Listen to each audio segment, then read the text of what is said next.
Praise lord. అందరికీ దేవుడు మీతో కూడా ఈ ఉదయకాలం ఆయన ఆరాధించడానికి నాకు ఇచ్చిన ఈ అవకాశాన్ని, సమయాన్ని, ధన్యతను బట్టి దేవుడిని స్తుతిస్తున్నాను. అదేవిధంగా ఇక్కడ రావడానికి నన్ను ఆహ్వానించిన అన్నని బట్టి కూడా దేవుడిని స్తుతిస్తున్నాను.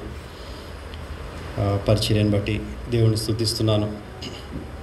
ఒక విషయం గమనించాను, అది చెప్పి ముందుకు వెళ్తాను. ఏంటంటే చాలా సంఘాల్లో లేడీస్ ఎక్కువ ఉంటారు. సంఘంలో మీ సంఘంలో పురుషులు ఎక్కువ ఉన్నారు. మంచి విషయం, దేవుడికి స్తోత్రం. ఎందుకంటే చాలామంది పురుషులు చర్చికి రారు, ఏదో పనులలో తిరగడానికి అటు ఇటు పోతూ ఉంటారు. సో మెన్ ఎక్కువ ఉన్నారు. కొన్ని సంఘాల్లోనే ఇది జరుగుతూ ఉంటుంది, అందులో మీ సంఘం ఒకటి కాబట్టి దాన్ని బట్టి దేవుడికి వందనాలు. వాక్యం చూద్దాం. యెషయా గ్రంథం 6వ అధ్యాయం. యెషయా గ్రంథం 6వ అధ్యాయం మొదటి 8 వచనాలు. ఎవరైనా గట్టిగా చదవగలరా? యెషయా గ్రంథం 6వ అధ్యాయం మొదటి 8 వచనాలు.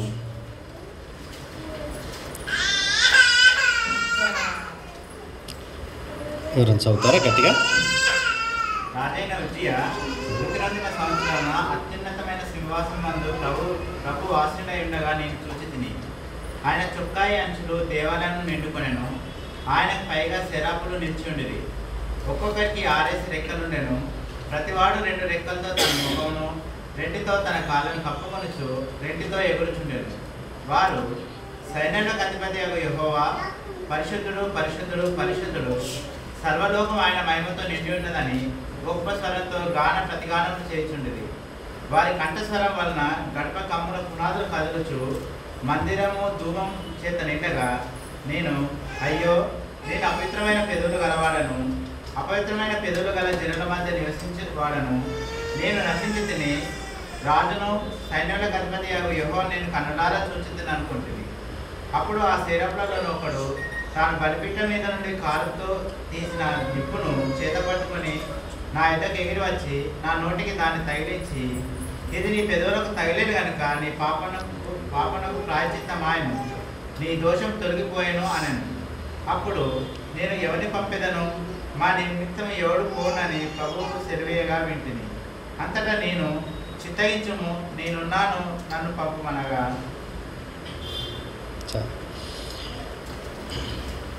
చక్కని ఆరాధన సమయం మనం కలిగి ఉన్నాం. ఇందాక ఆరాధన ఎవ్వరు గ్యాప్ ఇవ్వకుండా త్వరగా చేయడం అనేది సంఘానికి ఒక మంచి సూచన.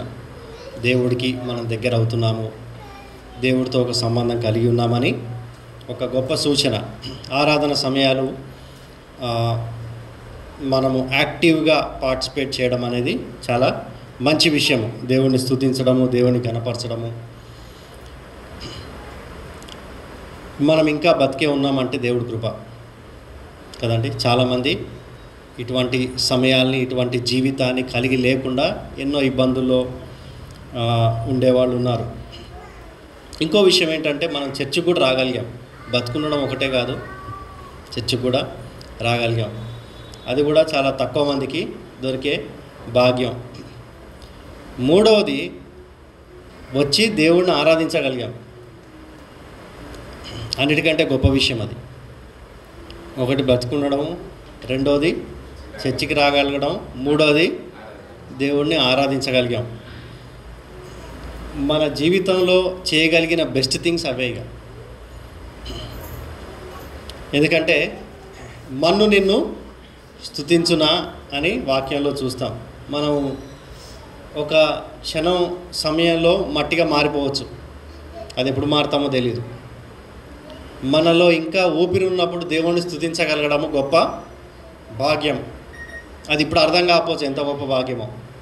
అటు పోయినాక, అటు తర్వాత ఆ లోకంలో పోయినాక అర్థమవుతుంది కదండి. అయితే వాక్యంలో చూస్తే, రాజైన ఉజ్జియా మృతి నొందిన సంవత్సరమున. మన జీవితాల్లో ఎన్నో గొప్ప గొప్ప సంఘటనలు జరుగుతూ ఉంటాయి. ఎంతో స్ట్రాంగ్ పిల్లర్స్ మన జీవితంలో ఉన్నారు అనుకున్న సమయంలో వాళ్ళు వెళ్ళిపోవచ్చు. ఒక సమయంలో మనకి తల్లిదండ్రులు ఉండొచ్చు, వాళ్ళు బహుశా ఈ సమయంలో మనతో ఇక్కడ లేకపోవచ్చు కదా. రెండవది స్నేహితులు ఉండొచ్చు, వాళ్ళు కూడా మనతో ఈ సమయంలో ఇక్కడ లేకపోవచ్చు, ఎవరి పనులు వాళ్ళవి. మనకి ఎవరు చాలా బలంగా ఉన్నారు అనుకున్న సమయంలో దేవుడు బహుశా ఈ దశ దాటిచ్చేసి ఇంకో దశలోకి దేవుడు మనల్ని తీసుకెళ్ళవచ్చు. అయితే ఒకళ్ళు మాత్రం ఎప్పుడూ కాన్స్టెంట్గా ఉంటారు. ఎవరు? ఆయన సింహాసనం మీద ఉంటాడు, ఎప్పుడూ ఉంటాడు. మనం చిన్నప్పటి నుంచి మొదలుపెట్టి మనం ముసలితనం అందు కూడా దేవుడు సింహాసనం మీద ఉండేవాడు, ఎప్పుడు కూడా ఆయన సింహాసనం మీదే ఉన్నాడు. కాలాలు మారిపోతున్నాయి, మనుషులం మారిపోతూ ఉన్నాం, ఎన్నో జీవితాలు మారిపోతూ ఉన్నాయి, ప్రభుత్వాలు మారిపోతూ ఉన్నాయి, మన స్నేహితులు, మన తల్లిదండ్రులు, మన రిలేటివ్స్ అందరూ వస్తూ ఉన్నారు, పోతూ ఉన్నారు. దేవుడు మాత్రమే సింహాసనం మీద అలాగే ఉన్నాడు. అది గొప్ప విషయం. ఆ దర్శనం కలిగి ఉండడం గొప్ప విషయం. దేవుడు ఒక్కడే చివరికి ఉండేది, ముందుండేది ఆయనే, చివరిగా ఉండేది ఆయనే. ఇంకెవరం కూడా కాన్స్టెంట్గా మనం కూడా ఉండలేం ఏ విషయాల్లో కూడా. దేవుడు సింహాసనం మీద ఉన్నాడు. ఆ విషయం మనం ఎప్పుడూ జ్ఞాపకం పెట్టుకోవాలి. మనకు మంచి జరిగినా, మనకు చెడు జరిగినా, మన చుట్టూ ఏది ఉన్నా లేకపోయినా, మన చుట్టూ ఉన్నవారు ఉన్నా లేకపోయినా, పరిస్థితులు ఎలా ఉన్నా, దేవుడు సింహాసనం మీద ఉన్నాడు. కోవిడ్ టైం, కోవిడ్ వచ్చింది, పోయింది, చాలామంది లక్షల్లో చనిపోయారు. దేవుడు ఎక్కడున్నాడు? సింహాసనం మీదే ఉన్నాడు. దేవుడేమీ సింహాసనం నుంచి దిగొచ్చి గాబరా పడలేదు. దేవుడు సింహాసనం మీదే ఉన్నాడు. దేవుడు సింహాసనం మీద ఉన్నాడు కాబట్టే ఇప్పుడు కోవిడ్లోంచి బయటపడ్డాం కదండి. అప్పుడు అందరూ ఏమనుకున్నారు?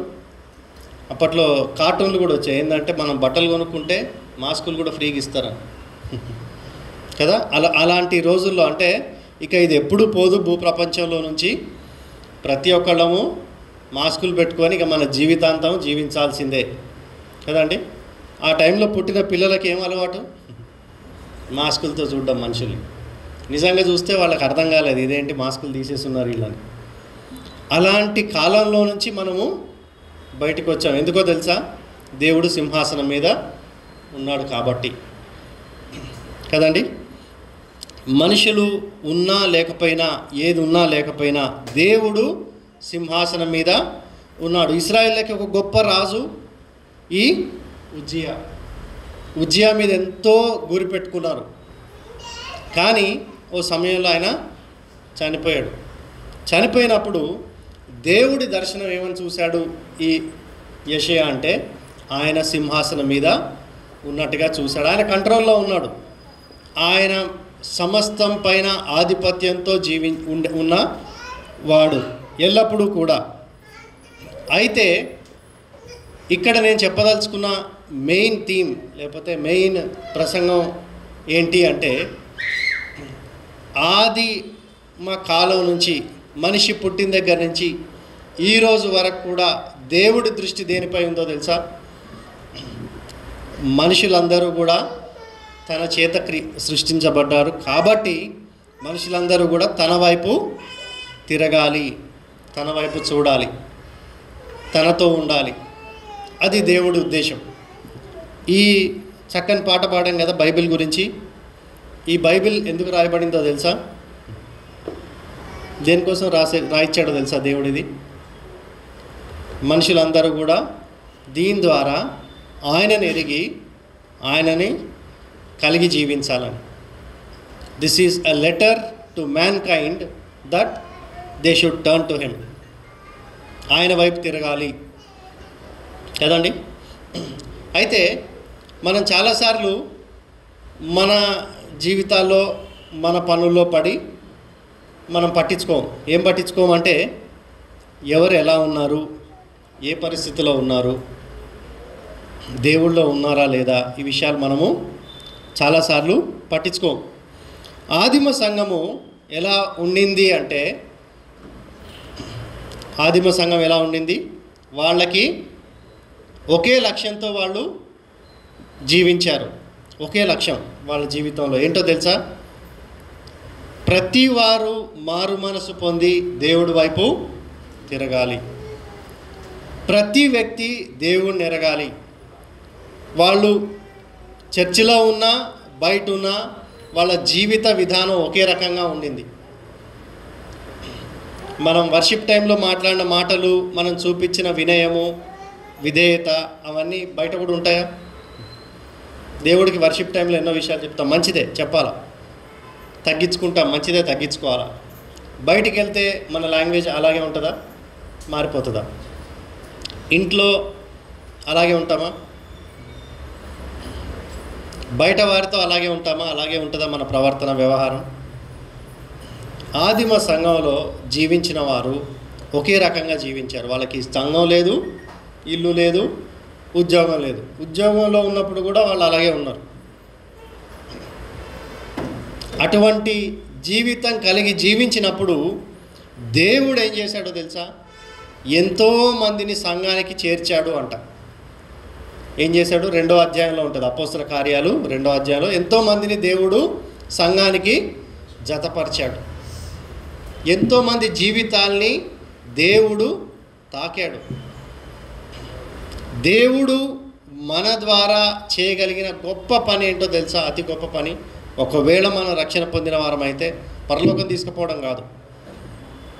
పరలోకం తీసుకుపోవడమే ఒకవేళ దేవుడు ఉద్దేశం అయితే మనం రక్షణ పొంది బాప్టిజం ట్యాంక్లోంచి లేవగానే వెళ్ళిపోవచ్చు మనం కదా. దేవుడు తీసుకెళ్ళిపోవచ్చు కదా, అవునా? నిన్న బ్యాప్టిజం తీసుకున్న వాళ్ళు ఎవరు ఉన్నారా ఇక్కడ? గట్టిగా కొంచెం పైకి ఎత్తండి. ఓకే, 4 ఉన్నారు. Good, thank you. సో దేవుడికి స్తోత్రం. మీరు తీసుకున్న ఆ నిర్ణయాన్ని బట్టి, మీరు దేవుడికి చూపించిన విధేయతను బట్టి, మీ సాక్ష్యాన్ని బట్టి దేవుడికి స్తోత్రం. అయితే దేవుడు మనం రక్షణ పొందగానే ఎందుకు పైకి తీసుకెళ్ళిపోలేదు? దేవుడి ఉద్దేశం మనం రక్షించడము, పరలోకం తీసుకుపోవడానికి మాత్రమే కాదు. దేవుడి ఉద్దేశం ఏంటో తెలుసా? మన ద్వారా లోకానికి క్రీస్తుని చూపించాలా, మన ద్వారా లోకాన్ని రక్షించాలా. ఒకవేళ మన ద్వారా రక్షించకపోతే దేవుడు ఇంకా దేని ద్వారా రక్షించలేడు. దేవదూతలకి రక్షణ సువార్త ప్రకటించే అర్హత కానీ అనుభవం కానీ లేవు. ఎందుకంటే దేవదూతలకు రక్షణ లేదు. దేవదూతలు ఎప్పుడూ కూడా పాపము చేయలేదు, వాళ్ళకి రక్షణ అవసరం లేదు. అందుకే దేవుడు వాళ్ళని రక్షణ కోసమని వాడుకోవడం చేయడు. లేకపోతే ఒక దూత దేవుడు పంపిస్తే సరిపోతుంది కదా. ఆయన వచ్చి ఒకవేళ అందరికి సువార్త చెప్పాడు అనుకోండి, అయిపోతుంది. అప్పటికి కూడా వినేవాళ్ళు వింటారు, ఇక అదంతా గ్రాఫిక్స్ అనుకునే వాళ్ళు కూడా అనుకోవచ్చు కదా. కానీ దేవుడు మనిషికి ఆ భాగ్యం ఇచ్చాడు. దేవుడు మనుషులకు మాత్రమే ఆ భాగ్యాన్ని ఇచ్చాడు. మనుషులు అంటే ఎవరి? మనమే. సంఘంలో చాలాసార్లు ఏం జరుగుతుంది అంటే, సువార్త అంటే ఓహో పలానా మన జాన్ పలానా చూసుకుంటారు, మన పని కాదు కదా. అన్నేదో అరేంజ్మెంట్స్ చేయమంటాడు, మనం ఏదైనా అరేంజ్మెంట్స్ చేయడం అంతే. అలా అని చెప్పి అందరం ప్రసంగం చేయలేకపోవచ్చు. కానీ ప్రతి ఒక్కరూ కూడా సాక్షిగా ఉండడానికి పిలువబడ్డాం కదండి. యేసు ప్రభు మనందరికీ ఏమని చెప్పారు? మీరు సర్వలోకానికి వెళ్ళి సువార్తను ప్రకటించండి. అందుకే ఒక దైవజనుడు ఏమన్నాడంటే, మీరు సువార్త చెప్పండి, అవసరమైతే మాటలు వాడండి అన్నాడు. ఏం చెప్పాడు? మీరు సువార్త ప్రకటించండి, అవసరమైతే మాట్లాడండి. అంటే అర్థం ఏంటిది? మనము సువార్తలుగా జీవించాలా, మన జీవితంలో సువార్త కనిపించాలా. మనం మాట్లాడే భాష కానీ, మనం వేసుకునే బట్టలు కానీ, మన చూపులు, మన ప్రవర్తన, మన జీవితం అంతా కూడా, మన ప్రతి పని, మన నడవడి అంతా కూడా సువార్తమయంగా ఉండాలి. జీవితాన్ని బట్టి సువార్త ప్రకటించబడాలి, అవసరమైతే మాటలు వాడాలి. అయితే చాలాసార్లు మనం ఏమనుకుంటామంటే, ఇదిగో పలానా వాళ్ళు చూసుకుంటారు, నేనంటే ఏదో మా పనులు మాకున్నాయి, ఉద్యోగాలు ఉన్నాయి, పిల్లలు ఉన్నారు, చదువులు ఉన్నాయి, వాళ్ళకి నాకు ఎన్నో పనులు ఉన్నాయి, లేకపోతే ఈ పని నాది కాదు, నేను ఏదో పాటలు పాడమంటే పాడతా, వర్షిప్ చేయమంటే చేస్తా, కానీ సువార్త ప్రకటించడం నా వల్ల కాదు. దేవుడు అలా ఏ ఒక్క విశ్వాసిని చేయలేదు. సువార్త ప్రకటించలేని రీతిగా ఏ ఒక్క విశ్వాసి ఈ భూప్రపంచంలో లేరు. ఎవ్వరికి కూడా ఎటువంటి ఎక్స్క్యూజెస్ లేవు. ఒక చిన్న అమ్మాయి ఉంది. ఆ అమ్మాయిని వేరే దేశస్తులు వచ్చి యుద్ధం చేసి పట్టుకెళ్ళిపోయారు. చాలా చిన్న అమ్మాయి. ఆ అమ్మాయిని బానిస వ్యక్తిగా తీసుకెళ్లారు. చిన్న అమ్మాయి చక్కగా పిల్లలతో ఆడుకునే వయసులో వెళ్ళి వేరే దగ్గర బానిసత్వం చేయాలంటే ఎంత పెయిన్ఫుల్గా ఉంటుంది కదా. ఆ అమ్మాయి కూడా సువార్త ప్రకటించింది కదా. పాత నిబంధన గ్రంథంలో చూస్తాం కదా. ఒక చిన్న అమ్మాయి ఏం చెప్పింది? సిరియా రాజు దగ్గర ఉన్న సైన్యాధిపతికి ఆమె సువార్త చెప్పింది. అవునా? సైన్యాధిపతి జీవితం మారిపోయింది. ఆయన రక్షణలోనికి వచ్చాడు. చిన్న అమ్మాయి చెప్పగలిగింది కదా. ఆమె ఏం అనుకోలేదు అంటే మంచిగా అయింది. ఈయనకి కుష్ఠరోగం రావడం కరెక్టు. ఎందుకంటే నా చిన్నతనపు జీవితాన్ని నాశనం చేశాడు, దేవుడు పెట్టిన శిక్ష ఆయనకు అది అనుకోలేదు ఆమె. అలా అని చెప్పి సైలెంట్గా కూడా కూర్చోలేదు. నేనెవరిని సువార్త చెప్పడానికి, నాకు భాష రాదు. ఇప్పుడు ఈయన ఇజ్రాయేలీలు కాడు కదా, ఆయన సిరియా దేశస్తుడు. ఇజ్రాయేలీలు కాదు, సువార్త ఈయనకెందుకు చెప్పాలి, ఈయనకి అసలు దేవుడు అంటే ఎట్లా తెలుస్తుంది అని ఏం అనుకోలేదు ఆమె. ఏం చేసింది అంటే చాలా ఎక్కువ ఆలోచించకుండా, అయ్యా నీకు కుష్ఠరోగం వచ్చింది, నీవు నా యజమానివి, నీవు అక్కడికి పో, బాగుపడతావు, దేవుడి దగ్గరికి పో. ఆ చిన్న మాట మనం చెప్పగలమా? చెప్పొచ్చా? సువార్త చాలాసార్లు చాలా సింపుల్గా చెప్పగలం. దేవుడు నా జీవితాన్ని మార్చాడు అని చెప్తే ఎవరైనా కాదంటాడా?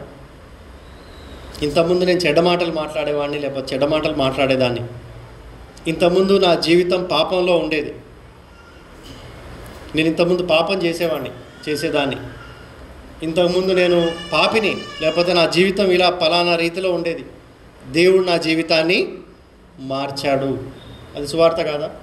అది చెప్తే ఎవరన్నా లేదు మార్చలేదు అంటాడా? లేకపోతే ఎవరైనా కొడతారా? ఎందుకు మార్చాడు దేవుడు నీ జీవితాన్ని కొడతారా? లేకపోతే ఏమైనా తిడతారా? ఏం లేదు కదా. అలాంటి సాక్ష్యంతో ఎన్నో జీవితాలు, కోట్ల జీవితాలు మారాయి. అపోస్తలుడైన పౌలు సువార్త పని కోసం వెళ్ళి ఎంతో గొప్ప పరిచర్య చేశాడు. ఆయన ఎన్నో సంఘాలు కట్టి ఎంతో ఉపచారం చేసిన తర్వాత ఆయన పరిచర్య చివరిలో ఏం చేశాడో తెలుసా? సువార్త ప్రకటించాలి అనుకొని ఆయన అందరినంట, మిగతా వాళ్ళని, ఆయనతో ఉన్న వాళ్ళని ఏం చేశాడు? ఓడ ఎక్కించి పంపించాడంట. మీరు ఆ దేశానికి వెళ్ళండి, నేను కూడా వస్తున్నా మీతోటి, మీ దగ్గరికి అని. ఆయన ఏం చేశాడంటే తెలుసా? ఖాళీ నడకన ఊరూరా తిరుగుతా సువార్త ప్రకటిస్తా వెళ్ళాడంట. ఓడలో పంపించాడంటే అర్థం ఏంటి? దూరమే కదా, అంత దగ్గర ప్లేస్ కాదు. అంత దూరం ప్లేస్ ఈయన ఏం చేశాడు? ఖాళీ నడకన వెళ్ళాడు. అంటే అంత ఆశ ఉంది ఆయనకి, సువార్త చెప్పాలి, నేను సువార్త చెప్పాలా. మన సొంత ఇళ్లల్లో సువార్త లేకుండా ఉన్నవాళ్ళు, రక్షణ లేకుండా ఉన్నవాళ్ళు ఉంటారు. మన సొంత ఇళ్లలో మన పేరెంట్స్ కావచ్చు, మన చుట్టాలు కావచ్చు, మన స్నేహితులు కావచ్చు, మన పొరుగువారు కావచ్చు. ఎంతో సువార్త అక్కర ఉంది. సువార్త అక్కర ఎంతో ఉంది. ప్రతిరోజు వేల మంది చనిపోతూ ఉన్నారు. వేల మంది. ఒక నిమిషానికి కొన్ని వేల మంది చనిపోతూ ఉన్నారు. నా దగ్గర ఆ స్టాటిస్టిక్స్ ఇప్పుడు లేవు, మీరు గూగుల్ కొడితే తెలుస్తుంది.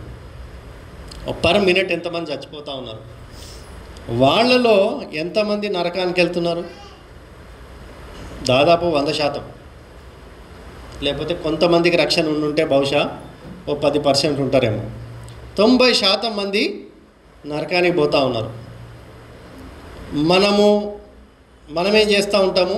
టైం దొరికింది అనుకోండి, ఇంకా కొంచెం సేపు రెస్ట్ తీసుకోవచ్చు, కొంచెంసేపు ఇంకేదైనా చేసుకోవచ్చు, ఇంకేదో పనులలో కదండి. ఒక గంట సేపు కనీసం ఒక రోజులో మనము వీళ్ళ రక్షణ కోసం ప్రార్థన చేస్తే ఎంతమంది రక్షించబడతారో తెలియదు మనకి.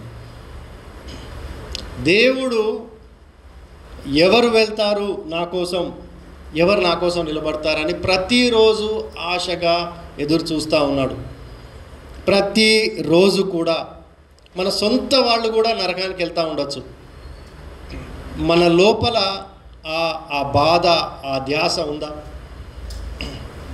మనం చాలా హ్యాపీగా మామూలుగా మనం రక్షణలో ఉన్నాం, మనం విశ్వాసంలో ఉన్నామని మనం లైఫ్ ఎంజాయ్ చేస్తున్నామా? ఈయన యెషయాకి దేవుడు ఏం చూపించాడు? మొదటగా ఆయనను గురించిన గొప్పతనాన్ని చూపించాడు. రెండవది ఏం చూపించాడు? నీకు ఓ పని ఉంది, నువ్వు చేయాలా కదండి. తనను గూర్చిన అవగాహన ఉన్న ప్రతి వాళ్ళకి దేవుడు తప్పకుండా చూపించేది ఏంటంటే, ఇదిగో ఈ పని ఉంది, నువ్వు చేయాలా. ఒకటే పని ఉంది దేవుడికి, మనుషుల్ని రక్షించడం. ఎంతోమంది చచ్చిపోతూ ఉన్నారు, ఎంతోమంది నాశనానికి పోతూ ఉన్నారు, ఎంతోమంది నరకానికి పోతూ ఉన్నారు.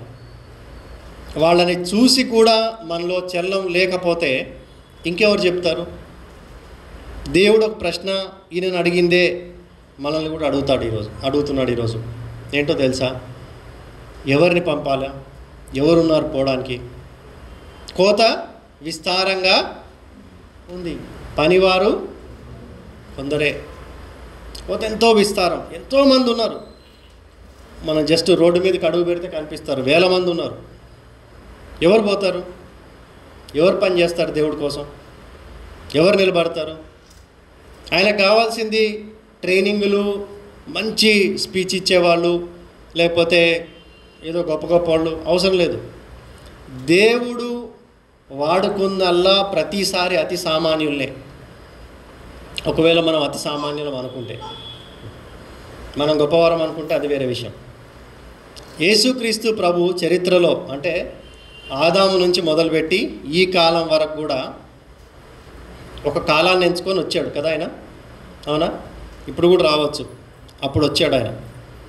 వచ్చి ఆ హిస్టరీ అంతటిలో, ఇంతకాలంలో ఇన్ని కోట్ల మందిలో ఓ 12 మందిని ఎంచుకున్నాడు ఆయన శిష్యులుగా కదా.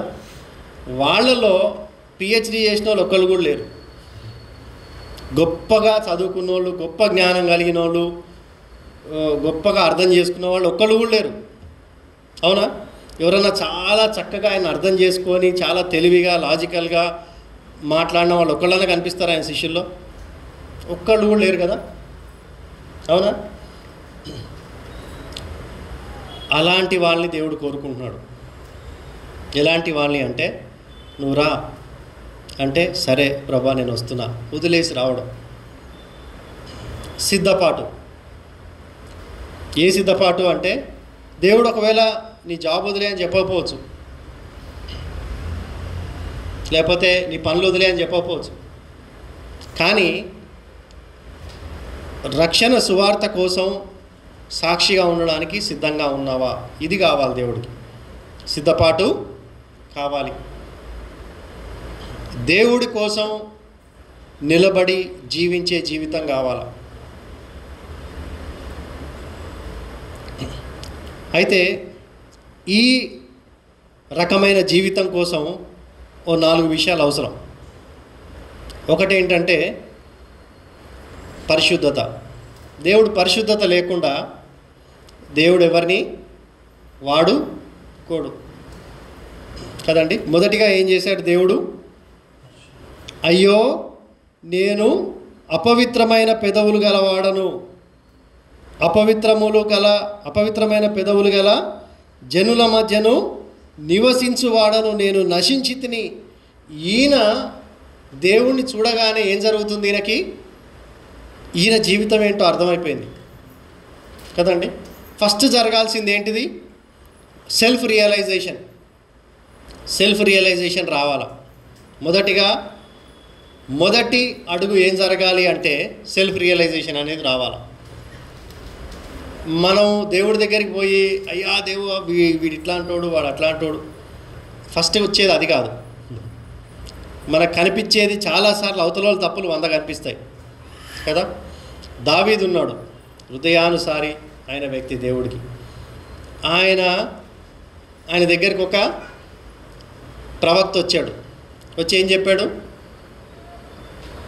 ఒక ఆయన ఉన్నాడు నాకు తెలుసు, ఆయన అన్యాయం చేశాడు. వేరే వాళ్ళకు ఒకటే గొర్రె ఉంటే అది తీసేసుకున్నాడు అంటే ఈయన కోపం వచ్చింది కదా. ఏమన్నాడు? ఖచ్చితంగా ఆయన చచ్చిపోవాలా అన్నాడా? అవునా? అది నువ్వే అని చెప్పగానే ఏమన్నాడు? ఆయన చచ్చిపోకూడదు, అయ్యా దేవా కనికరం చూపించు. మన పాపాల దగ్గరకు వచ్చేటప్పటికి ఏమవుతుంది? అయ్యా దేవా ఎంతో కృప కలిగినోడివి, నీ కోపం నిమిషం మాత్రమే ఉంటుంది కదా. అవతలోడి దగ్గర రాగానే ఏమవుతుంది? దేవ ఒక్క నిమిషం కూడా నువ్వు ఆగద్దు. అవునా? నువ్వు ఎప్పుడు వాళ్ళ సంగతి తేలుస్తావో ఆ తర్వాతే నాతో మాట్లాడు. అప్పటి వరకు నేను బైబిల్ తెరవను, ప్రార్థన చేయను. వాళ్ళ సంగతి ఫస్ట్ చూసుకో. అంతేనా? అవతల విషయం, అవతల పాపాలు వచ్చేప్పటికి చాలా పెద్దగా కనిపిస్తాయి మనకి లిస్ట్. మన పాపాలు చిన్నగా కనిపిస్తాయి. అందుకే ఒక దగ్గర పౌలు ఏమంటాడంటే, నన్ను నేను విమర్శించుకుంటే నా గురించి నాకేం కనిపించదు, రోమపత్రికలో అంటాడు కదా. నన్ను నేను విమర్శించుకుంటే, నన్ను నేను చెక్ చేసుకుంటే నాకేం కనిపించదు.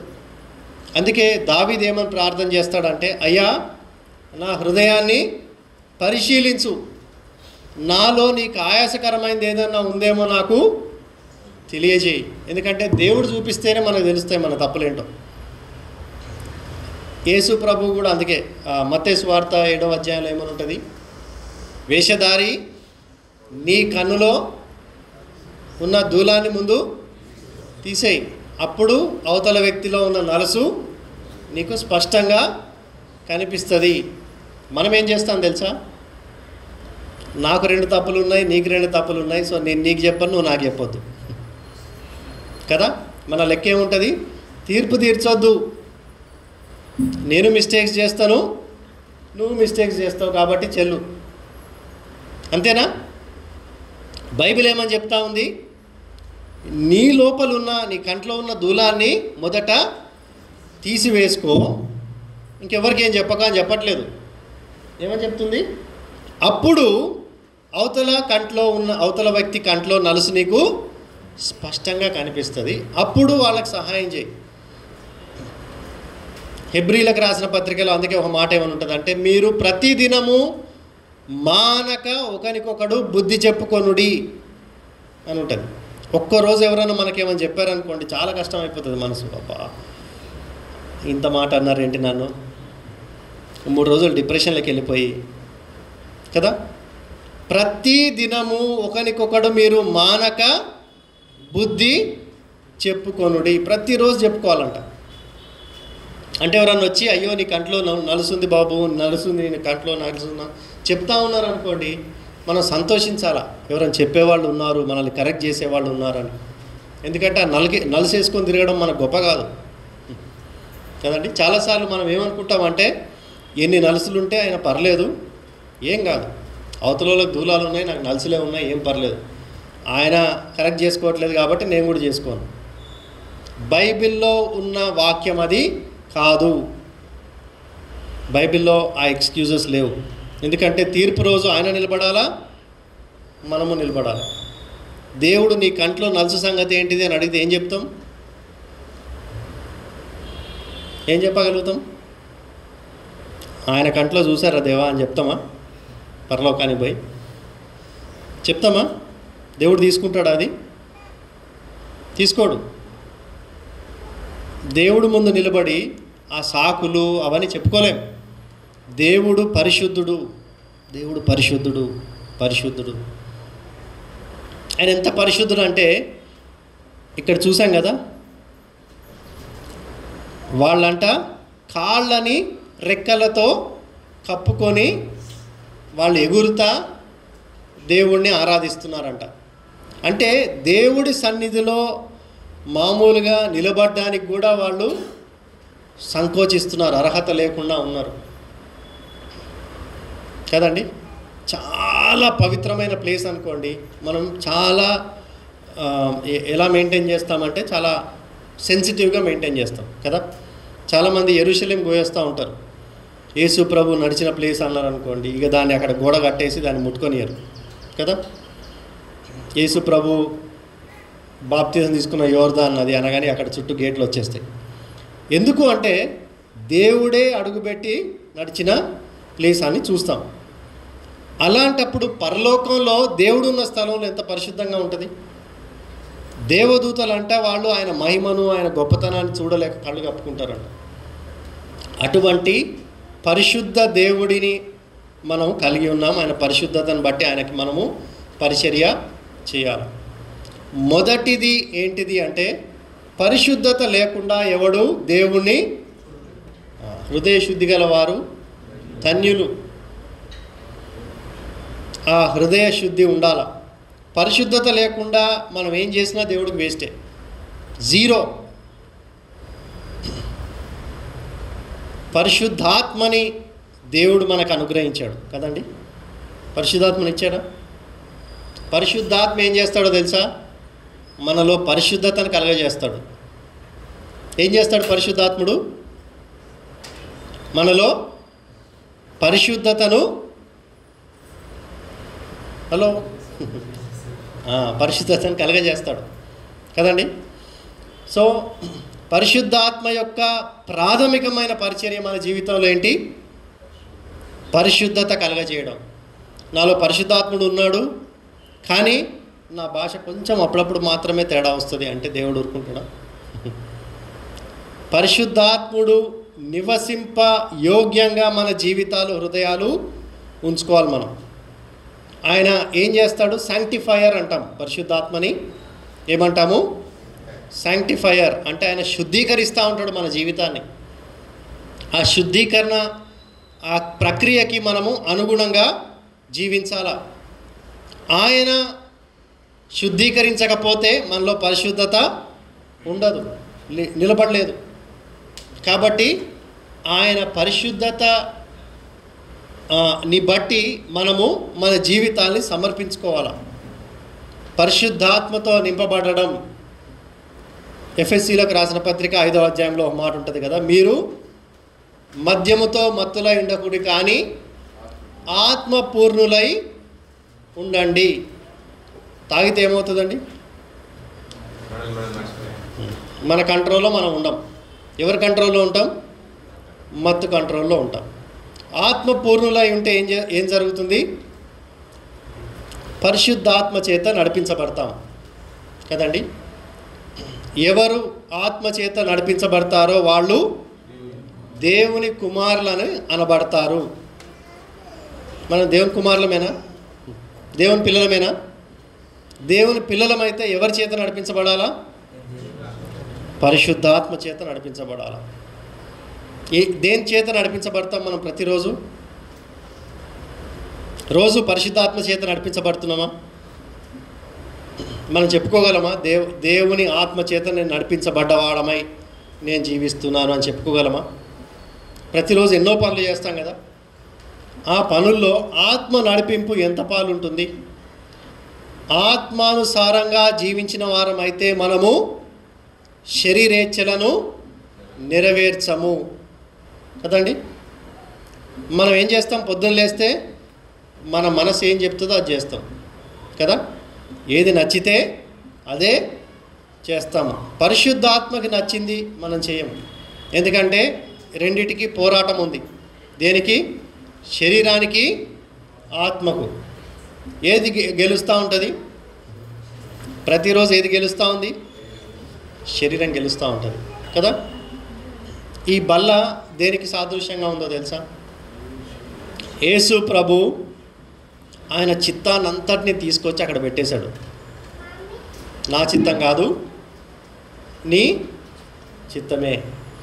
అలా ప్రతిరోజు మనము చేయగలిగితే పరిశుద్ధమైన జీవితం మనం జీవించిన వారం అవుతాము. పరిశుద్ధత అంటే కేవలం పవిత్రత మాత్రమే కాదు, పరిశుద్ధుడి కోసం జీవించడము, దేవుడి చిత్తాన్ని అంగీకరించి జీవించడం కూడా పరిశుద్ధతే. దేవుడు ఏం చేయమన్నాడో అది చేయకుండా జీవిస్తే అది పరిశుద్ధత. ఆదాము దేన్ని బట్టి పాపం చేసిన వాడు అయ్యాడు? దేవుడు ఏం చెప్పాడో, ఆయనకి ఏం చేయొద్దని చెప్పాడో అది చేశాడు కాబట్టే కదా. కాబట్టి దేవుడు చెప్పింది చేయడము పరిశుద్ధత. మనం ఏం చేస్తామో తెలుసా? చెవులు మూసుకుంటాం ప్రతిరోజు. చెవులు మూసుకొని ఏం చేస్తాము? ఎందుకు చెవులు మూసుకుంటామంటే దేవుడు ఎక్కడ చెప్తాడో ఏదైనా చెప్తే వినాల్సి వస్తుంది, వినాల్సి వస్తే చేయాల్సి వస్తుంది. ఇక అసలు చెవులు మూసుకుంటే పాపం అనేది లేదు కదా, రైట్?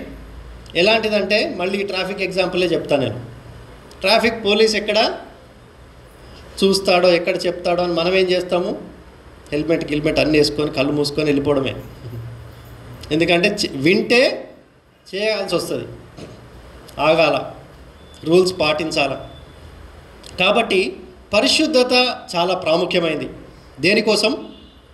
మనము దేవుడికి సాక్షులుగా ఉండాలంటే, ప్రజల రక్షణ కోసం మనం పాటుపడాలి అంటే పరిశుద్ధత చాలా ప్రాముఖ్యమైనది. రెండవది ప్రార్థన. ప్రార్థన చేయని వాళ్ళకి దేవుడు దర్శనం ఇవ్వడు కదండి. ప్రార్థన చేయని వారికి దేవుడి దర్శనం ఉండదు. ఈయన ఇమ్మీడియట్గా ఏం చేశాడు అంటే ఈయన ప్రార్థన పూర్వకంగా ఉన్నాడు. ఈయన ఎప్పుడు కూడా దర్శనాలన్నీ కలిగేవి ప్రార్థనలోనే, దర్శనాలన్నీ పుట్టేవి ప్రార్థనలోనే. దేవుడు మాట్లాడేది ప్రార్థనలో, వాక్యం ద్వారా మాట్లాడతాడు. కానీ ప్రార్థనలో కూడా దేవుడు మాట్లాడతాడు. ఎందుకంటే ఎన్నోసార్లు ఆ గొప్ప కోతని మనం చూడలేకుండా ఉంటున్నాం ప్రార్థన లేనితనాన్ని బట్టి. కోత ఎంతో విస్తారము. మత్తయి సువార్త 9వ అధ్యాయం 37, 38 వచనాలు. మత్తయి సువార్త 9, 37, 38. ఆయన అక్కడ ఏం చెప్పారో తెలుసా? ఎవరైనా చదువుతారా?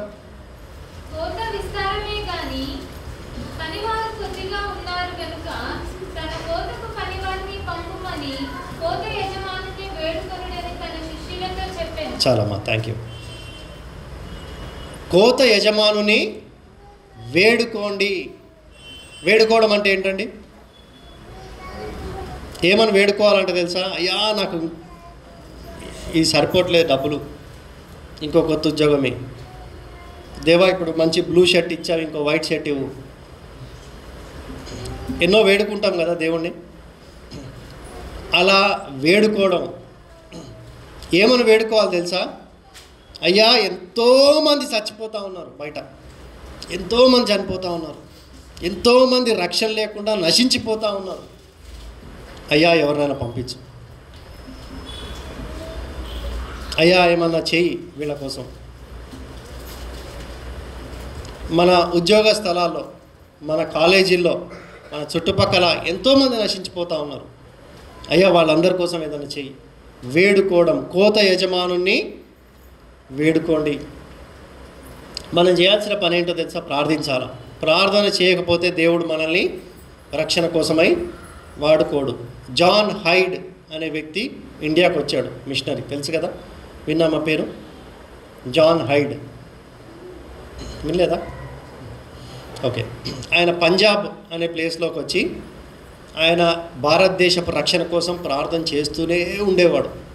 ఎంతగా ప్రార్థన చేసేవాడు అంటే ఆయన ప్రార్థన చేసి చేసి చేసి చేసి ఆయన గుండె వాసిపోయిందంట. నిజంగా ఆయన గుండె పెద్దగా అయింది, ఎన్లార్జ్ అయింది. డాక్టర్లు చెప్పారంట, అయ్యా నువ్వు అంత వేదన పడి ప్రార్థన చేయొద్దు, నీకు ఆరోగ్య సమస్య వచ్చింది అంటే కూడా ఆగలేదు ఆయన. ప్రార్థన చేసి చేసి ఆయన బయటికి పోయి 100 మందికి సువార్త చెప్పేవాడేం కాదు. కాకపోతే ఒక్కటి అడిగేవాడంట దేవుడిని, అయ్యా నాకు రోజుకు కనీసం 5గురికి సువార్త చెప్పే అవకాశం ఇవ్వు. కనీసం నేను రోజుకు ఒక 5గురి కన్నా చెప్పాలి. ఒకరోజు ఆయన 4గురికే చెప్పాడంట. ఇక నిద్ర పడతలేదంట ఆయన రాత్రికి. అయ్యా నేను 4గురికే చెప్పాను, 5వ మనిషి ఏడి, నేను సువార్త చెప్పాలా, నా తప్ప ఏంటిది, నేను చెప్పలేదా 5వ వ్యక్తికి అని చాలా మదనపడి నిద్ర పట్టకపోతా ఉంటే ఎవరో తలుపు కొట్టారంట. పోయి తీసాడంట. తీస్తే ఎవరో తడిసిపోయి ఉన్నాడంట. ఏంది, పెద్ద వర్షం పడతా ఉంది, అందుకని ఆ షెల్టర్ కోసం ఆగాడు. ఆయనకు టవల్ ఇచ్చి తుడుచుకోమని చెప్పి కూర్చోబెట్టి సువార్త చెప్పాడంట. మనకు ఆశ ఉందనుకోండి, దేవుడు ఎట్లనైనా డోర్సు ఓపెన్ చేస్తాడా చేయడా? మనకు ఉద్యోగం కావాలంటే దేవుడు ఇస్తున్నాడా? పెళ్ళిళ్ళు కావాలంటే చేస్తున్నాడా? పెళ్ళిళ్ళు అంటే ఒకటే, నేను వేరే చెప్పట్లేదు, రైట్? సో అన్నీ జరుగుతున్నాయి కదా మన జీవితాల్లో.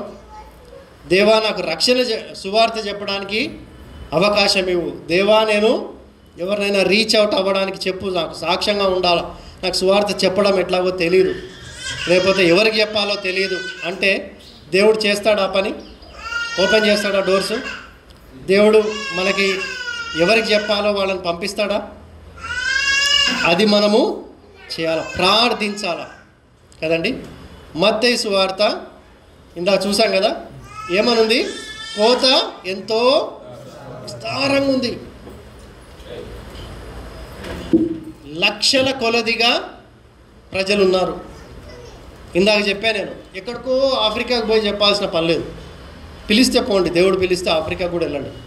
కానీ మన సొంత ఇళ్లల్లో లేరా? మన చుట్టాలు వచ్చారనుకోండి, వాళ్ళకి రక్షణ లేదనుకోండి, సువార్త చెప్పగలమా?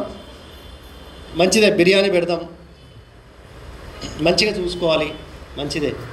రక్షణ లేదనుకోండి, చాలా చక్కగా దేవుడు నా జీవితాన్ని ఇలా మార్చాడు, వాళ్ళని అఫెన్సివ్గా చెప్పొద్దు, మీరు నాశనం అయిపోతా ఉన్నారు, మీరు నరకానికి పోతాం, మీరు చచ్చిపోతారు, ఇది కాదు. అవసరమైతే ఇది చెప్పండి, కానీ దేవుడు నా జీవితాన్ని మార్చాడు, నా జీవితం ఇప్పుడు సంతోషంగా ఉంది, ఎందుకంటే నాలో ఆ పాపపు భయం లేదు, ఆ దోషారోపణ లేదు, నేను పరలోకానికి వెళ్తున్నాను, దేవుడు ఈ లోకంలో కూడా ఎంతో సంతోషం ఇచ్చాడు, ఎంతో దీవించాడు నన్ను చెప్పొచ్చు కదా. పంచుకోగలమా మనం మన తోటి వారికి? మనం చెప్పకపోతే ఇంకా ఎవరు చెప్పరు. ఎంత కష్టపడి నోరు మూసుకొని ఉంటాం కదా మనం, ఎన్నో మాట్లాడతాం కదా కదండి. కొన్నిసార్లు మాటలు ఆగవు, రాత్రులు కలుసుకుంటే ఇక 2, 3, 4. కానీ వాటన్నిటిలో చాలా ప్రాముఖ్యమైనది సువార్త. ఒక్క విషయం మనం గమనించాలా, వాళ్ళు ఏ రోజు ఈ లోకంలో కళ్ళు మూస్తారో మనకు తెలియదు. ఈ లోకంలో వాళ్ళు ఏ రోజు కళ్ళు మూస్తారో తెలీదు. మూసిన క్షణం వాళ్ళు ఎక్కడ తెరుస్తారు? నరకంలో. అక్కడ అగ్ని ఆరదు, పురుగు చావదు. వాళ్ళు ఎంత బాధపడతారో, అక్కడ ఎంత యాతన పడతారో. ఆ యాతన పడే టైంలో ఏమనుకుంటారో తెలుసా? వీళ్ళకి దేవుడు తెలుసు, వీళ్ళకి రక్షణ గురించి తెలుసు, వీళ్ళకి నరకం గురించి తెలుసు, పరలోకం గురించి కూడా తెలుసు. సరే నేను తెలుసుకుంటానో ఒప్పుకుంటానో లేదు తర్వాత సంగతి, చెప్పాల్సింది కదా కనీసం నోరు తెరిచి. ఒక్కసారి కనీసం వీళ్ళు నోరు తెరిచి చెప్పుంటే నేను బహుశా దేవుడు ఆ కార్యం చేసేవాడేమో. మనందరం అట్లా తెలుసుకునే వాళ్ళం కాదా కదా. మనకు ఎవరైనా వాళ్ళు వీళ్ళు ఒప్పుకుంటారో లేదో, వీళ్ళు తెలుసుకుంటారో లేదో అనుకొని చెప్పకపోయి ఉంటే మనం ఇక్కడ కూర్చునే వాళ్ళమా? మనం పరలోకం పోతామా? పోం కదా. మనందరం గొప్పవాళ్ళమా వాళ్ళకంటే? కాదు కదా. దేవుడికి అందరూ సమానమే, దేవుడికి ఏ పక్షపాతం లేదు. ఇందాక చెప్పాను నేను, ఆ నయమాన్ దగ్గర ఉన్న చిన్న పాప సువార్త చెప్పగలిగింది, మనకి ఇబ్బందా? ఆ పాప కంటే చాలా బెటర్ స్టేట్లో ఉన్నాం కదా, మనకు చాలా విషయాలు తెలుసు, చాలా వచ్చు మనకి కదా. చెప్పలేకపోతే టెక్స్ట్ పంపించవచ్చా? ఏదైనా రక్షణ గురించిన ఒక వీడియో ఉంటే సువార్త గురించి అదన పంపించవచ్చా? ఎన్ని జోకులు పంపిస్తాం కదా, పనికొచ్చే పనికిరాని ఎన్ని ఫార్వర్డ్లు చేస్తాం. దేవుడి గురించిన రక్షణ గురించి ఏదో ఒక రూపకంగా ప్రార్థనతో అది ప్రారంభం అవ్వాలి. ప్రార్థన చేయకపోతే దాంట్లో మనకి మన జీవితంలో ఫలం అనేది చూడం మనం. కాబట్టి ఒకటి పరిశుద్ధత, రెండోది ప్రార్థన. అవి చేసినప్పుడు, అవి జరిగినప్పుడు దేవుడు స్పష్టంగా మనల్ని నడిపిస్తాడు. ఈయనకు చెప్పాడు, ఏం చెప్పాడు? యెషయాకి ఏం చెప్పాడంటే ఇక్కడ 9వ వచనంలో ఉంది, ఆయన నీవు పోయి ఈ జనులతో ఇట్లాను ఒక మెసేజ్ ఇచ్చాడు దేవుడు కదా. నీవు పోయి నీవు జనులకి ఇలా చెప్పు. దేవుడి దగ్గరికి వెళ్ళి మనము దేవా నేను ఏం చేయాలి అన్నప్పుడు దేవుడు ఏం చేస్తాడో తెలుసా? దేవుడు మనకు ఒక మెసేజ్ ఇస్తాడు కదా. దేవుడు మనకు ఒక మెసేజ్ ఇస్తాడు. చాలాసార్లు మనమే పోయి అడగం దేవుడి దగ్గరికి, దేవా నాకు ఒక మెసేజ్ ఇవ్వు, ఎలా చెప్పాలో సువార్త నాకు చెప్పు, నాకు నేర్పించు. సువార్త చెప్పడం అనేది దేవుడు నేర్పిస్తాడు. అపోస్తలుడైన పౌలు గొప్ప సువార్తికుడు కదా. ఎవరు నేర్పించారండి ఆయనకి? ఎవరు నేర్పించారు? ఆయన రక్షణ పొందాడు. మనకెవరు నేర్పించారు? చాలా విషయాలు తెలుసు కదా, అవునా? అన్నం తింటాము, నిద్రపోతాము, లేకపోతే వంటలు చేస్తాము, ఉద్యోగం చేస్తాము, ఇంకా చాలా పనులు చేస్తాం మనం కదా. అవన్నీ కొన్ని సొంతగా నేర్చుకున్నవి ఉన్నాయా? దేవుడు ఈ పని నేర్పించలేడా? మనకి మనసులో ఇంట్రెస్ట్ ఉంటే దేవుడు తప్పకుండా నేర్పిస్తాడు. దేవా సాక్షిగా ఉండడం ఎలా? భక్సింగ్ గారు ఉన్నారు, ఎవరు నేర్పించారు? దేవుడు నేర్పించడానికి. ఎంతోమంది పరిచర్య ద్వారా రక్షింపబడ్డారు. మనకు కావాల్సింది ఏంటి? సిద్ధపాటు. ఇంకొకటి చెప్పి నేను ముగిస్తాను. 1 కొరింథీ 9వ అధ్యాయం 16వ వచనం. 1 కొరింథీ 9:16 ఏమనుందండి అక్కడ? నేను సువార్తను ప్రకటించుచున్నను, నాకు అతిశయ కారణము లేదు. సువార్తను ప్రకటించవలసిన భారం నా మీద మోపబడి ఉన్నది. అయ్యో, నేను సువార్తను ప్రకటింపకపోయిన యెడల నాకు శ్రమ. అయ్యో, సువార్త ప్రకటింపకపోయిన ఎడల నాకు శ్రమ. మన జీవితాలు ఎలా ఉంటాయో తెలుసా? మనము అయ్యో నేను ప్రకటిస్తే నాకు శ్రమ అన్నట్టుగానే జీవిస్తాం కదా. ఒక్కసారి సువార్త చెబితే నాకు ఎంత శ్రమనో అన్నట్టుగా ఉంటాం మనం. కానీ పౌలు ఏమనుకున్నాడంటే, అయ్యో సువార్త ప్రకటించకపోతే నాకు శ్రమ అని అలా ఎంచి జీవించాడు. ఎంత సువార్త విషయమైన ఆబ్లిగేషన్తో జీవించాడో తెలుసా? ఒక దగ్గర ఏమంటాడో తెలుసా? సువార్త విషయమై నేను మీకు రుణస్థుడను, నేను మీకు అప్పు ఉన్నాను. ఏ విషయంలో? సువార్త విషయంలో. సువార్త చెప్పాలి నేను ఖచ్చితంగా మీకు, ఆ విషయంలో నాకు అప్పు ఉంది. అప్పున్న వాళ్ళు ఎట్లుంటారో తెలుసు కదా. తప్పకుండా తీర్చడానికి ప్రతి ప్రయత్నము వాళ్ళు చేస్తారు. పౌలు జీవించిందే ఎలా జీవించాడు? నేను బ్రతుకుట క్రీస్తే, చావైతే మేలు. అంటే బ్రతకడం కేవలం నేను క్రీస్తు కోసం మాత్రమే అయితేనే బతుకుతున్నాను. దానికంటే అసలు నేను చనిపోయి దేవుడి దగ్గర అదైతే అసలు నాకు లాభం. దేవుడు ప్రిఫరెన్స్ ఇస్తే నేను ఏం కోరుకుంటానంటే పరలోకంలో దేవుడి దగ్గరికి వెళ్ళిపోవడం కోరుకుంటాను అన్నాడు ఆయన. మనము లోకానికి ఎంత అటాచ్డ్గా ఉంటామంటే మనకు చనిపోవడం అంటే చాలా భయం కదా, పెద్ద గాబరా. రెండోది, దేవుడి దగ్గరికి వెళ్ళడం అంటే అసలు ఇష్టమే ఉండదు. అవునా? ఇష్టమా ఎవరికైనా? లేదు కదా. ఆయన ఎలా జీవించాడు అంటే, అయ్యా నాకు ఇది బతకడం పెద్ద విషయం కాదు, అక్కడ పోవడమే నాకు ఇంపార్టెంట్. అది ఆయన బ్రతికిన పద్ధతి. దేనికోసం బతికాడు అంటే, ఆ బ్రతికిన బ్రతుకు క్రీస్తు కోసం బతికాడు. పోతా నాతో పాటు కొన్ని ఆత్మలు తీసుకొని వెళ్తాను. అది ఆయన జీవించిన విధానం. మనం దేనికోసం జీవిస్తున్నామండి? పరలోకంకి వెళ్తే దేవుడు ఏం అడగడో తెలుసా? నువ్వు ఏ పొజిషన్లో ఉద్యోగం చేసావు, ఏ కంపెనీలో ఉద్యోగం చేసావు, నీ జీతం ఎంత, నీ ఫ్యామిలీ లైఫ్ ఏంటిది, ఏ చర్చ్కి అటెండ్ అయ్యావు, ఎన్ని ప్రసంగాలు విన్నావు, లేకపోతే ఏం అడుగుతాడని మీరు అనుకుంటున్నారు? దేవుడు ముందు నిలబడ్డప్పుడు, ఆయన ముందు నిలబడ్డప్పుడు మిమ్మల్ని దేవుడు అడిగే ఒక్క ప్రశ్న ఉంటే అదేం అడుగుతాడు?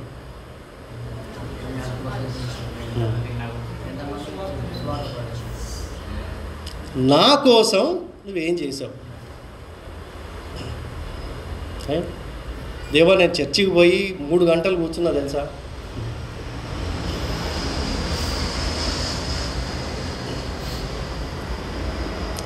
దేవుడి కోసం పాటు పడే వాళ్ళతో దేవుడు 100% ఉంటాడు కదండి.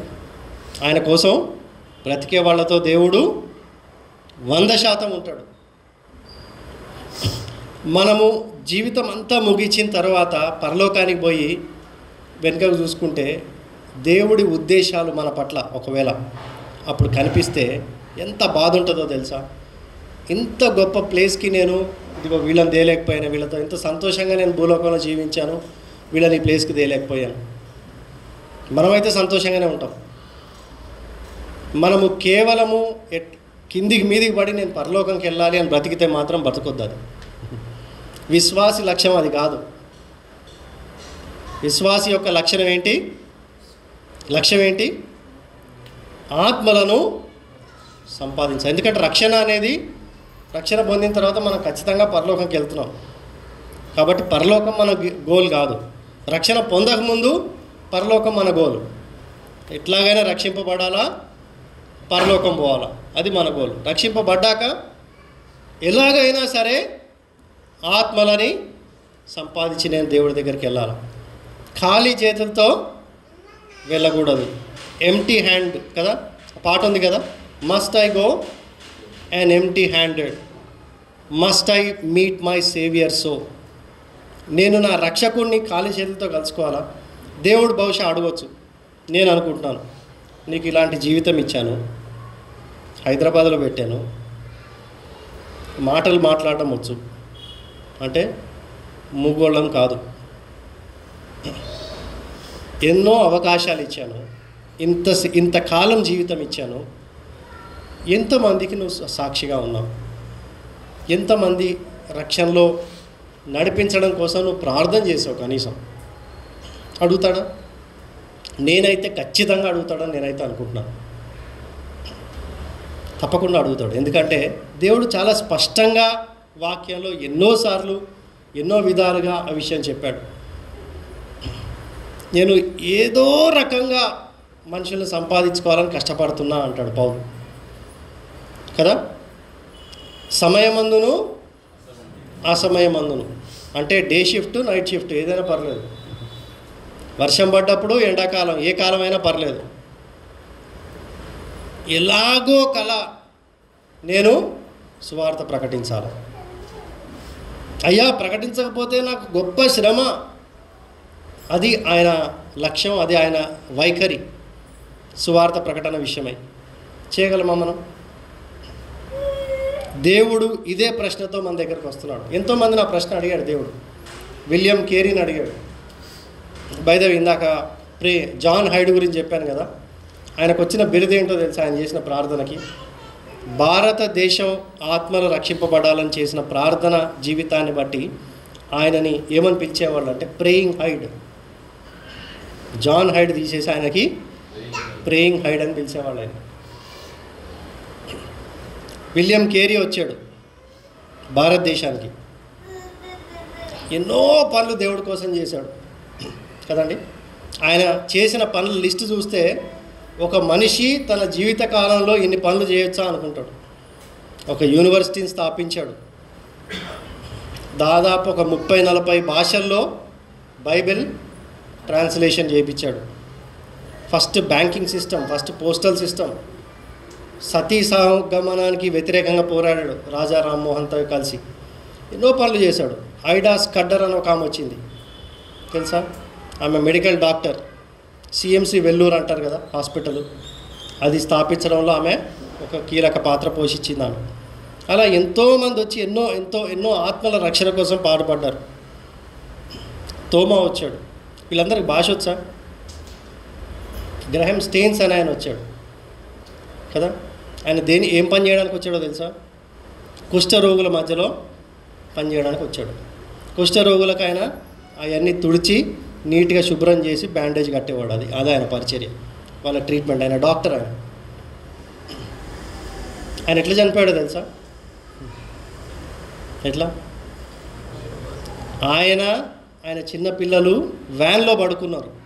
వేరే ఊరికి సువార్త కోసం వెళ్ళి వ్యాన్లో పడుకొని నిద్రపోతే ఆ వ్యాన్ కాలు నిప్పు పెట్టారు కదా. మనం వ్యాన్లో పడుకుంటామా? ఆస్ట్రేలియా నుంచి వచ్చి ఆయన వ్యాన్లో పడుకొని నిద్రపోతూ ఉన్నాడు. మనం పడుకోవడానికి చాలా ఇబ్బంది పడతాం కదా. అంటే అది ఏం చెప్తుంది అంటే వాళ్ళలో ఉన్న సువార్త విషయమైన భారాన్ని, సువార్త విషయమైన సిద్ధపాటు కదా. దేవుడు ఈరోజు అదే ప్రశ్న మనల్ని అడుగుతున్నాడు, ఎవరిని పంపాలి నేను, ఎవరు వెళ్తారు నా కోసం? లక్షల మంది ఉన్నారు నశించిపోయేవాళ్ళు, కోట్లలో ఉన్నారు, లక్షల్లో కూడా కాదు. సువార్త చెప్పడానికి మనం ఓకేనా? దేవుడు ఒకవేళ అడిగితే ఏం చేద్దాం అనుకుంటున్నాం మన జీవితాలతో? మనం దేవుడి ఉద్దేశం మన జీవితాల పట్ల ఈ విషయంలో చాలా స్పష్టం. సువార్త ప్రకటించాలి అని ఒకటే మన జీవితంలో దేవుడు ప్రాథమికంగా సంకల్పించాడు. దాని తర్వాత మీరేమైనా చేసుకోండి, అంటే దాని తర్వాత అంటే మీరు బతకండి, అన్నం వండుకోండి, తినండి, ఉద్యోగాలు చేసుకోండి, జీవించండి, అది వేరే విషయం. సువార్త కోసం జీవిస్తారా, జీవించరా, వెళ్తారా, వెళ్ళరా? రెండే చెప్పగలం మనం దేవుడికి, వెళ్తామని లేకపోతే వెళ్ళమని. సైలెంట్గా ఉండడానికి వీలు లేదు, ఆప్షన్ లేదు, మూడో ఆప్షన్ లేదు కదా. మన కంప్యూటర్లో వస్తాయి కదా, ఎస్ నో రెండే బటన్స్ వస్తాయి, ఏదో ఒకటి నొక్కాలా, లేకపోతే నెక్స్ట్ పేజ్కి వెళ్ళాం. ప్రార్థన చేసుకుందామా? అందరం కూడా వీలైనంత వరకు మోకరిద్దాం. పెద్దవాళ్ళు లేకపోతే ఏదైనా మెడికల్ ఇష్యూస్ ఉంటే పర్లేదు, వీలైనంత వరకు మిగతా వాళ్ళందరూ కూడా అందరం మోకరించి దేవుణ్ణి అడుగుదాం. ఆత్మల పట్ల దేవుడికి ఎంతో తీవ్రమైన తృష్ణ ఉంది. ప్రతి దినం కూడా వేల మంది నరకానికి వెళ్ళిపోతూ ఉన్నారు. మన చుట్టూ ఉన్నవారు ఎంతోమంది నరకానికి పోతూ ఉన్నారు. ఈరోజు వెళ్ళొచ్చు, రేపు వెళ్ళొచ్చు, ఎల్లుండి వెళ్ళొచ్చు. ఏదో ఒక రోజు వాళ్ళు క్రీస్తు లేకుండా మరణిస్తే వాళ్ళు వెళ్ళేది నరకానికే. ఆ విషయం మనకు అర్థమవుతూ ఉందా? ఆ విషయంలో గ్రహింపుతో మనం ఉన్నామా? అది మన సొంత తల్లిదండ్రులు అవ్వచ్చు, మన సొంత తోబుట్టువులు అవ్వచ్చు, మన సొంత బంధువులు అవ్వచ్చు, మన సొంత స్నేహితులు అవ్వచ్చు, ఎవరైనా అవ్వచ్చు. క్రీస్తు లేకుండా వాళ్ళు జీవిస్తే, క్రీస్తు లేకుండా వాళ్ళు మరణిస్తే వాళ్ళు వెళ్ళేది నరకానికే.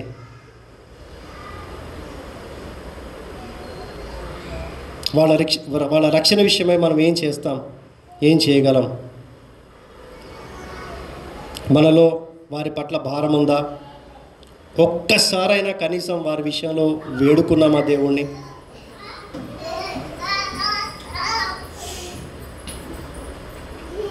కోత ఎంతో విస్తారంగా ఉంది, పనివారు బహు కొద్దిగా ఉన్నారు. కోత యజమానుని మనం వేడుకుందామా, అయ్యా పంపించండి అని? ఒకవేళ దేవుడు మనల్ని పంపిస్తే మనం వెళ్ళి సువార్త చెప్పడానికి సిద్ధంగా ఉన్నామా? అదంతా వేరే వాళ్ళ పని అనుకుంటున్నామా?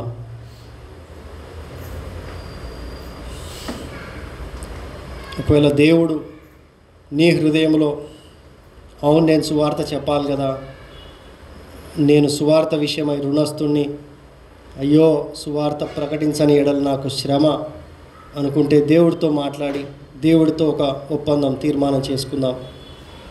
అయ్యా నేను సువార్త చెప్తూ జీవిస్తాను, ఎంతకాలం ఈ లోకంలో జీవించినా అంతకాలం మటుకు సువార్త విషయమై పాటుపడతాను, సాక్ష్యంగా ఉంటాను నీకు